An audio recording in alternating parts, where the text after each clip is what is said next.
Hello, and welcome to the Sanibel Captiva Guide podcast. Thanks for joining us. We just thought we'd come back and do an update. Obviously, we've been out. MIA. Yes, MIA for the last 4 or 5 weeks. I think 6 weeks. 7 weeks. A lot's been going on in the last 6 weeks. You might notice that we're not at our usual location on Periwinkle Way. We're actually at our house in Fort Myers. Minus some drywall and furniture and all the rest of it. But we did salvage a couple of little bits and pieces from the office, so you can see our wonky wave there, and a couple of pictures that, if you look closely, are a little bit damaged. And the lighthouse. Yes. My fave. Yeah, so let's go for it back and a little recap of what happens. Back in time. So we were actually on our way to a convention. We were going to Denver to a convention, and we had a flight booked on the day before the hurricane. Okay. And somebody didn't think the hurricane would be much. I'm not saying who it was.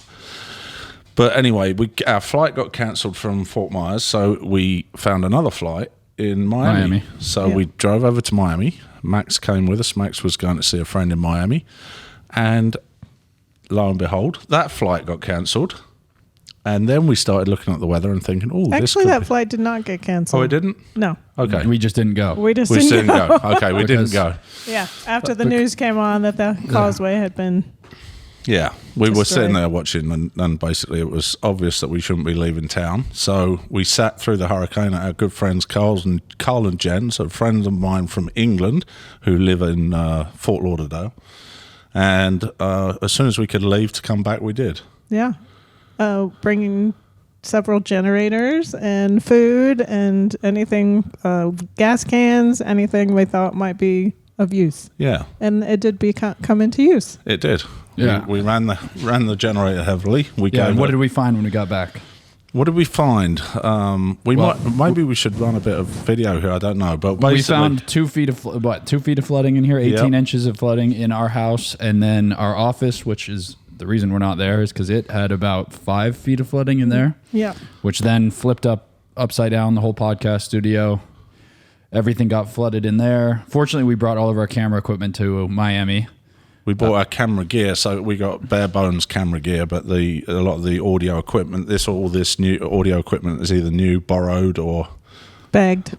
Yes, that all got flooded. So shout out to my cousin Sam and her husband Kyle, who lent us some podcast gear. So then after that, we found our house. We started to clear it all out.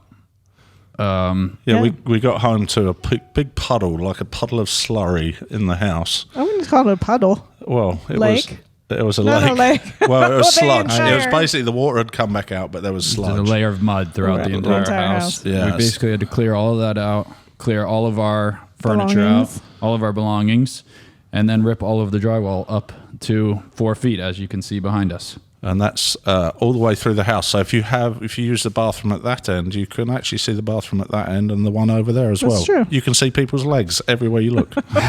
So it's not a good place to go to the bathroom. But apart from that, we're very lucky. Some people didn't have a house at all to come home to. Correct. So although we can't live here now, for the first 3 weeks, we stayed down in Naples, which was bizarre because we'd be here all day working. We're doing the work ourselves, obviously to save money and to get in here as quickly as we could.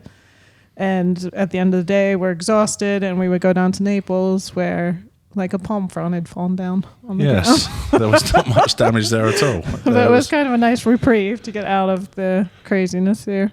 Yeah, and we stayed with family for a week, and then family members of the family members had another place in Naples, and we stayed in that condo for 2 weeks. And now we've got some good friends here that have offered us a condo closer to here. So we've been the drive was a bit much. It was about 45 minutes to drive back and forth. So each way. So it was like an hour, but there was no traffic lights, remember? Oh yeah, that's true. So it was a bit of wacky races. All the traffic lights were hanging down or missing or gone. So that's where we've been. We didn't get out to the studio. We didn't know how the studio was right away. The causeway was not open. So we we managed to get out by boat. Max actually was the first one to get there. Max has been doing some drone work for residents that weren't able to get home here from up north or wherever they were from. They just wanted to survey the property. Yeah, so I would go through and survey their property with the drone and then take pictures of so their tell house us a bit, as well. Tell us a bit more about that, your journey to get out there, Max, and what you did once you're there, how you got around. So the first day, we hired a boat captain to take us out. Because our boat was flooded. Our boat had been flooded in the storm, so it was no longer running. 3 cars, a motorcycle, the boat, anything else? Paramotor, a house, and a business. So land, sea, and air. Yeah, exactly. So I took a boat captain out there. I brought my bike the first day, and I think I did 9 houses the first day. And I biked from the very end of basically Dixie where the Beach. Causeway led off. Yeah, Dixie Beach, all the way down Tarpon Bay, past Bailey's. I think I did like 20 miles that day. I was all over every side of the island. And that first day was on a bike. Fortunately, eventually I got an electric scooter we borrowed from a friend. She's sitting back there. Yeah, sitting behind us. And I basically biked my tail off all over the island surveying people's homes. I saw a house in basically every neighborhood in the entire island. What was your first impression when you got to the got to Sanibel for the first time? Because you were the first one to lay eyes on the island. Yeah, I mean, it was at that point it was still really covered in sand. So it was all of the roads were covered in dirt or a layer of sand. So it looked like an entire beach island, everything, and essentially every single house's first story was completely flooded. It's weird to see, even though the outside walls were still intact, the inside of the buildings were all flipped upside down. All the furniture, anything that wasn't attached to the ground was lifted and then dropped somewhere else in the house. And that was consistent through every single house I went to. And if they had a finished bottom floor, which you're not supposed to, but some of them did. Exactly. And one story, you had somebody overnighted a key to you because they thought you would probably need the key to get into their house, and you actually went to the house. And there was no front door. No front door, so no key needed. Another story, somebody called me and said that the spare key would be in the pool room, and I had to call them and let them know that there was no pool room anymore. The walls had been ripped away. Anything that was inside it was gone, and the spare key definitely wasn't there. Yeah. So that was, so you managed to get to the office, what, day 2? I think it was day 3. 4. Or was it a while? Saturday after the storm, maybe. And then it was quite apparent after Max's description, he managed to get in there. And literally, if you looked at, in our studio, where the podcast studio was set up, if you look behind us, look at past episode. And then right behind me was a fire door. To the outside, and the bottom half of that fire door had snapped off, and you could see that a gush of water had just come in and turned everything upside down. So it's like a tidal wave. Came in, and literally furniture was up on the filing cabinets, and we had dead fish. Did you find a dead fish? Yeah, I did not see that. It was rather smelly. Anyway, so we got. On that first recce, when we went the day after Max, and we were on a bike, and I think we salvaged 1 microphone and a shrink wrap pack of 2 HDMI cords, and that was all. Yeah. Why don't we show them the mic that we just found? Oh yeah, I think I just pitched it onto the pile over there. We've got a huge trash pile out in the front. I did just. Oh, that's the one we salvaged, but it doesn't quite sound as good as it should. Yeah, it was depressing. We literally kind of stuck our heads in, and there wasn't anything you could do because we had bikes, and we just couldn't take. We've been in that office for 17 years, maybe 18 in that location. Yeah, since 2002, probably. So maybe a little bit later. Yeah. Nearly 20 years. Right. Nearly 20 years. So 20 years of stuff inside our office. I cleaned it all up, Max. So. Yeah. So we got in there. So then we didn't go back again because there was nothing you could really get out without some serious manpower, and cars weren't getting across the causeway. There was no causeway, and you couldn't take a car out there. So we didn't even try anymore. So after that, Max was carried on doing the. Yeah, I think I did 42 houses in 2, 3 weeks. And you got amazing reviews, I guess you would say. Grateful. They were just because there's so many people that were hopeless to come down here. There's no hotels to stay in because of everyone moving down here that were in disaster cleanup. Yeah. There was no way to get to the island, so they would have had unless you hired a boat. They'd have to find a hotel, which would be really hard. And they couldn't get on they weren't allowed on the island. And at that then, point, anyway. if they didn't have a hurricane pass, they wouldn't have been able to go on the island, and they would have had to find a boat. So it would have cost just thousands of dollars just to even arrive at their house before they could do anything. Yeah. Which is where I came in and sent them very detailed photos and sometimes even walkthrough videos of these people's houses so that they could. So I think it just gave people closure because there's a lot of people that I was doing it for 2 weeks. It's dry. I mean, it's done now because people can cross the bridge. But for 2 weeks after the storm, I was still going out, and people had still not seen their house. Right. They'd seen air there was satellite photos. Yeah, the Sanibel put out, or not the Sanibel, but a government agency of some sort put out a satellite. NOAA or something, wasn't it? And then, even 2 weeks later, I was still being the first person to see people's houses and let them know that what had happened, that their cars were flooded and their bottom floor was screwed up. And it's hard to we got a friend Chris who has a condo at Sanibel Arms, and him and his wife kindly let us stay there a little while back. But we went and checked on their condo, and literally there was nothing. There was not even windows or doors, and not only were they not inside, there was a small window in the back of the property. So all the windows and doors had come off, the frames and all had been blown out.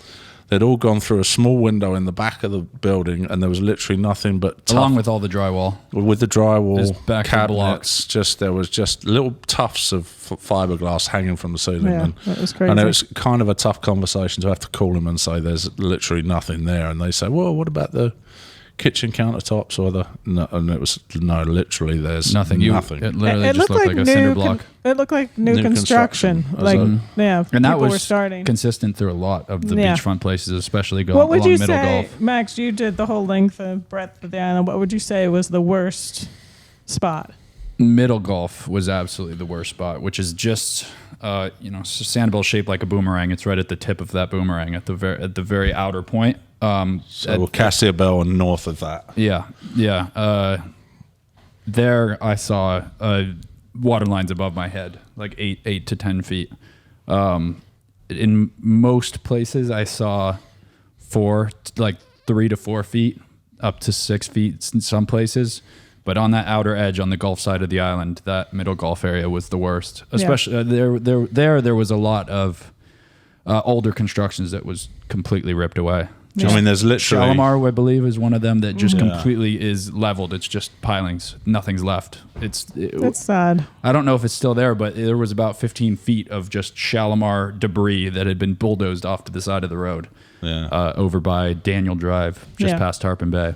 So needless to say, it's going to be a long time before the islands are back. But we don't know how long. I mean, who would believe that the causeway was open in 3 weeks? I was shocked. Oh yeah, that was insane. Yeah. So we had a visit from DeSantis, and he originally they'd said it would be about a year, and then 6 months, and then DeSantis it took a year we were here when they replaced the old causeway, and that took about a year. I think they built it beside the new causeway. They were built beside the old causeway, and then they transferred over. So we watched that.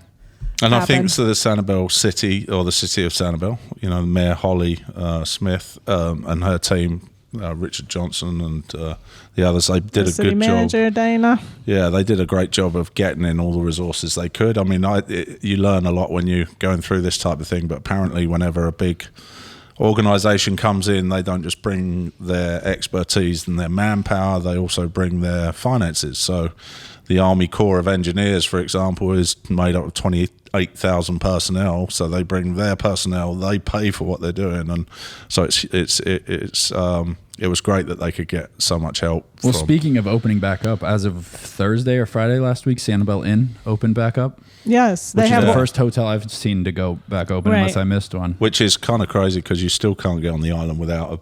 Yeah, it is only for people with hurricane passes and residents who want to stay near their homes while their homes are getting repaired. It's actually Matthew's Cottage, or I forget the name of it, but it was designed after the old building that was there, 100 years ago. There was like a 2 or 3 story building that eventually became dilapidated, so they knocked it down, but they recreated one a couple of years ago. I know you took pictures of it. Do you remember? And it was built to Category 5 hurricane standards. So that's why it is open, because it is a new construction, new-ish construction. But I mean, the bottom floor still must have been swept through, right? And maybe it was just parking underneath. Who knows? Yeah, I think it was raised up. So, yeah, that's why that's up. I know Tween Waters, I believe, is opening some of their rooms, too. I still have not been to Captiva. But I think they didn't get it as bad as Sanibel did. Yeah, that's what we haven't been out there either. No, we've been there by boat, but we filmed from a boat. But yeah, no, it's pretty bad. I mean, we didn't go all the way to Captiva. Obviously, we were at Sanibel Blind Pass, and obviously there. Seeing Lazy One is completely gone. And then we saw the owners, funnily enough, or Larry, the other night, and we were in a restaurant in Fort Myers, and we had a chat with him, and I said, well, luckily the main office part was still there, and he said, no, it's not. It's if you look at the building. So we took pictures from the air, and if you look at the building, what was facing north is now facing south. It basically did a 180-degree pivot on its foundation. So that we thought the building that we thought was there actually is absolutely useless because it's completely swiveled around. So there's a lot of... But we're, But we are positive. We are positive. Yes, that's what we want to come on. We decided not to shoot tons and tons of damaged footage. It's been pretty depressing, to be perfectly honest, and I think we want to be part of documenting the recovery of Sanibel and look into the positive side of it. Which, starting with that, let's talk about the Sanibel Lighthouse, which when the hurricane first happened, there were rumors swirling that the lighthouse that had we actually literally fallen would have over. a comment on our forum every 10-20 minutes, and we had to keep saying, well, look at the source, we don't know where that came from, we're not sure, and we were in Miami, and so we had phone service obviously, and we were hearing from everyone outside that the lighthouse had fallen, or they had heard that the lighthouse had fallen. So I don't know where that rumor got started, but I heard it from several different people. 1884 the lighthouse Yeah, placed there. Basically, it's just one leg of the lighthouse, but the two, as you can see in here, the little buildings either side, the two cottages are gone completely. Yeah. And the lighthouse is precariously close to the water now. It's within a few feet. So I'm surprised that the keepers' cottages went, considering they were on stilts. But if you look, we've got some before and after footage. There had been a lot of erosion at the point of the island there where the beach had gone, and it was pretty close to the keepers' cottages even before the hurricane. But you're right, Max. They were raised up. So. Yeah. Most of the buildings that were on stilts were okay. Yeah.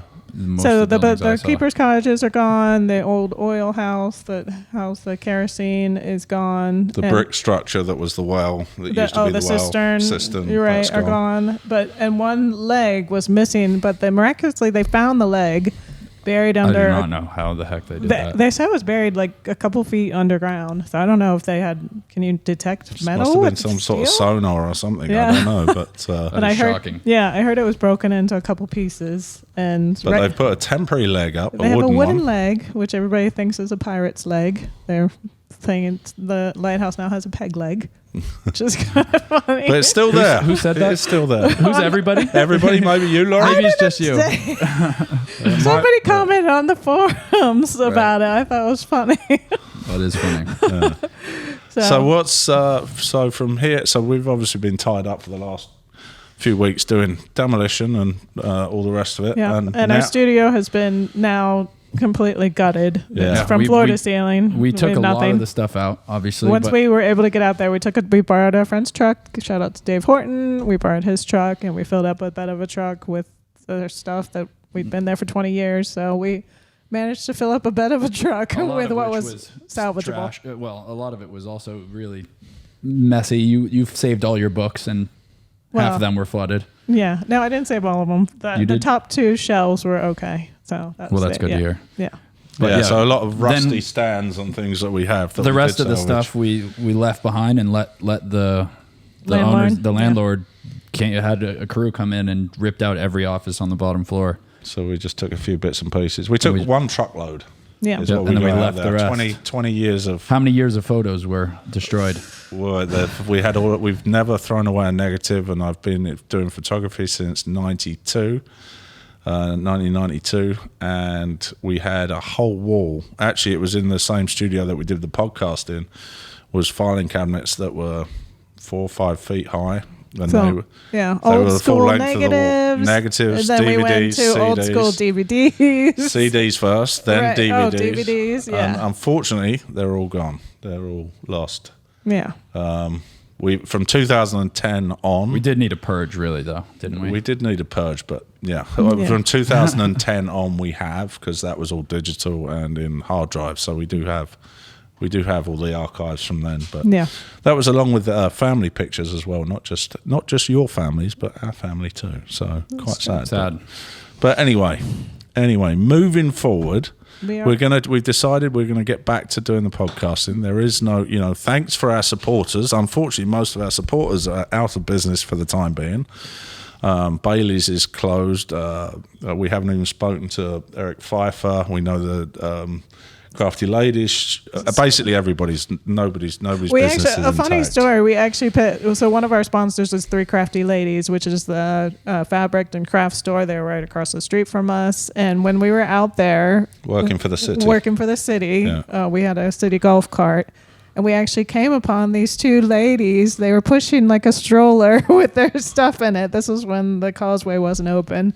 And when we got closer, we're like, oh my gosh, Tracy. And she heard her mother own Three Crafty Ladies. So they had literally picked up this stroller from the side of the road. It had been blown from somebody's condo. And that's what they used to actually try to save whatever they could from their office. And they had to walk 2 miles, I think, back to the boat that they had hired. So we actually picked them up on our golf cart. They were very thankful. I did the same thing when I had the golf cart. We had 2 at one point.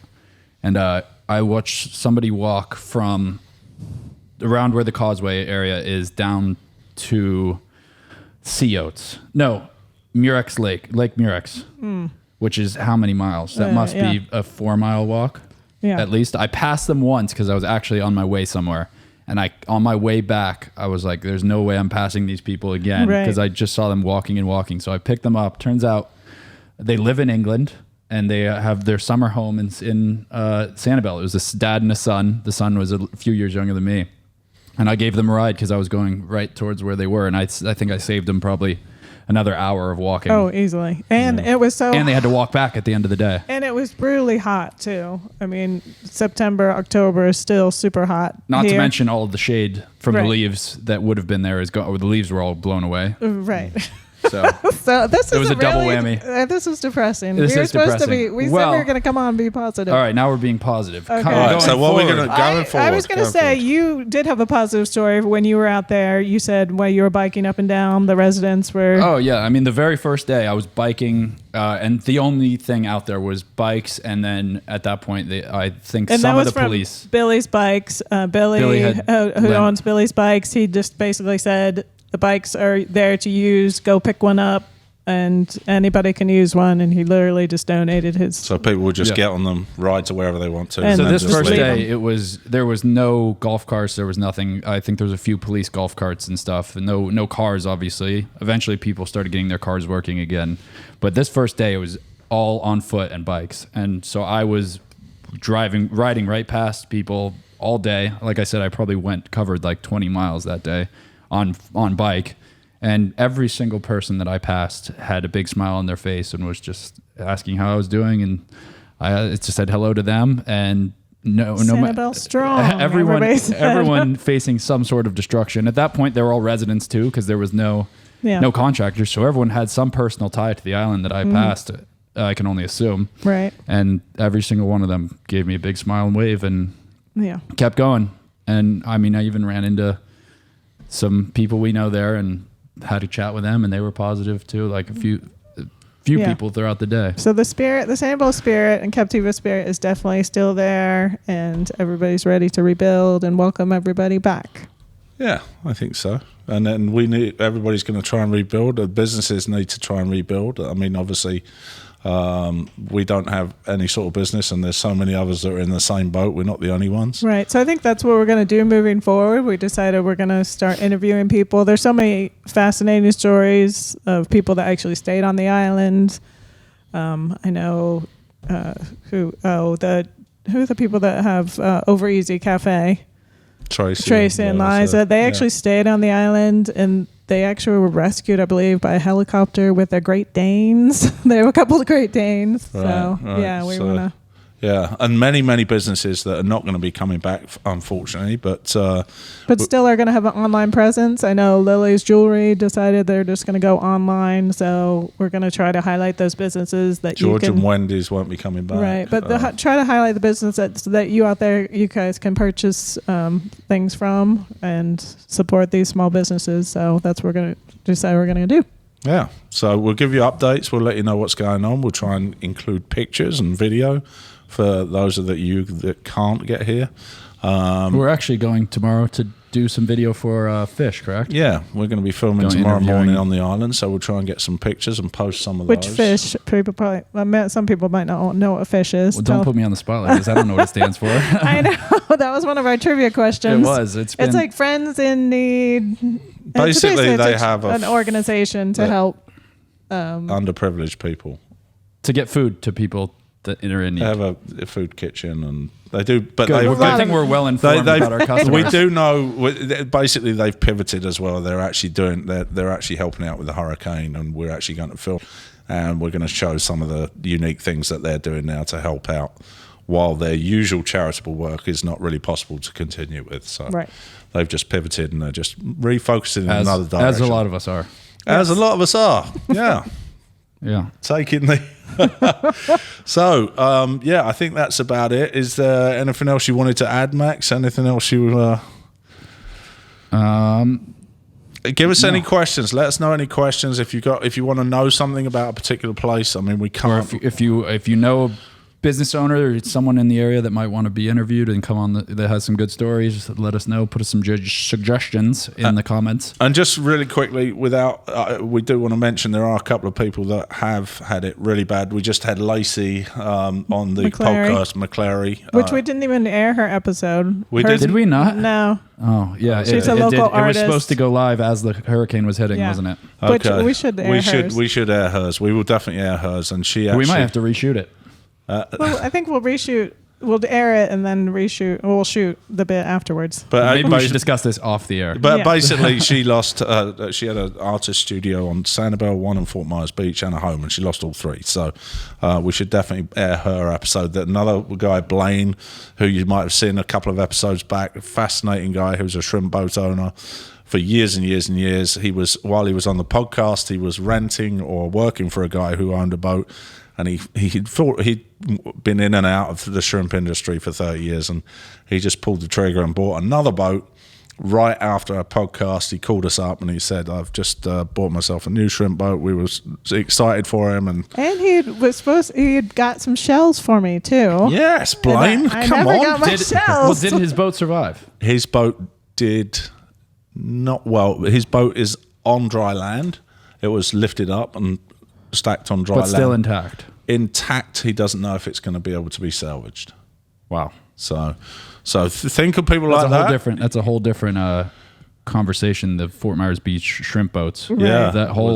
There's a lot of industrial boats. Industrial, is that the word? Commercial boats. Yeah. That in that area by Dock Fords, right under the bridge, that got completely lifted up and dropped on people's houses. Yeah. If you go down to Fort Myers Beach, still there's some of the biggest boats I've ever seen sitting on dry land on the side of the street. Yeah, for sure. So yeah, lots of individual stories. We're going to try and get some of these people on the podcasts. Maybe we can share a little bit of positivity, share a bit of light, and then and going forward, we want to share the rebuilding of Sanibel because it is going to happen. Things will come back, and we want to welcome everybody back as soon as everything's ready to go. So we're just going to follow along, share what's happening, and hope you stay with us.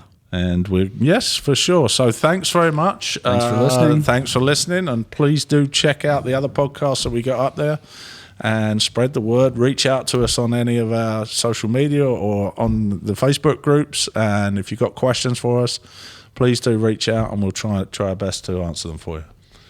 All right. Thanks very much, guys. Thanks to our sponsors, even though they're not probably working right now. We still love you anyway. Have a great one, everybody. We'll see you on the next one. Cue the you got to press the button. Oh, thank you. First time? See, Max. First time? Does it. There we go. I got it now, though. I got it now.